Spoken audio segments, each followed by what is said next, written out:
In the center of Cedar Rapids, 3 institutions keep Iowa's history alive.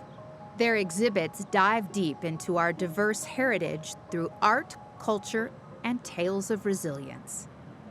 We begin at the African American Museum of Iowa, exploring the stories of community and strength that have shaped the state's Black history.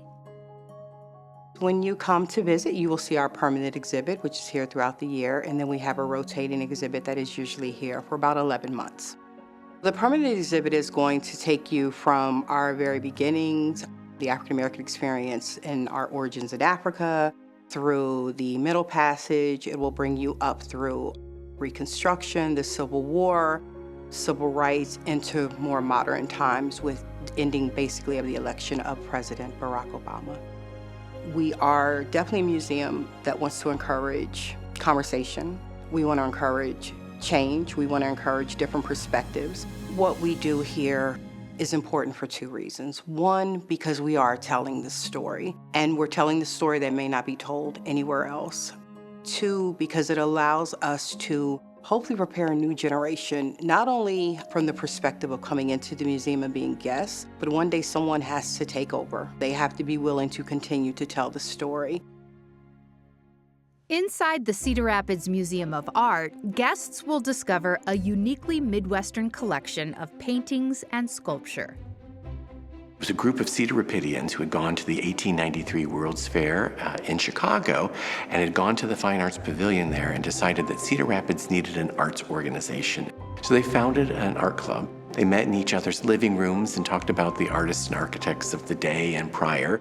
And that grew eventually to the Cedar Rapids Art Association, and they began to collect works of art in 1906. From those modest beginnings, we have grown into be a premier, smaller art museum that's well known in the United States, not just for its collection of work by Grant Wood, by other works in the collection. We have a collection of about 8,000 pieces.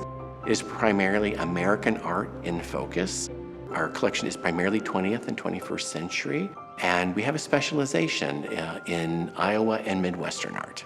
We like having that kind of a collection here because it allows us to tell a very different story than other museums. We can really focus on Iowa's contribution to the history of art, and it's not something that many other museums focus on. Across the Cedar River, the National Czech and Slovak Museum and Library celebrates a cultural heritage and immigrant spirit that became an integral part of Cedar Rapids' history. At one point, early on in the late 1800s, early 1900s, Cedar Rapids boasted of a population of Czechs of over 40%. So in 1974, this group of visionaries had this idea to start a museum so we never lose our culture. In 1992, by an act of Congress, we were established as the National. We are the only national Czech and Slovak museum and library in the United States. We have 5 galleries, 1 permanent and 4 temporary that change throughout the year. We tell the Czech story, the Slovak story, and the American story, and the story of immigration. We hope that everyone who comes through the doors of this museum will learn about their own culture and say, you know, I may be German, I may be Norwegian, but I remember how my grandparents came over, and that they tell their children and their children's children.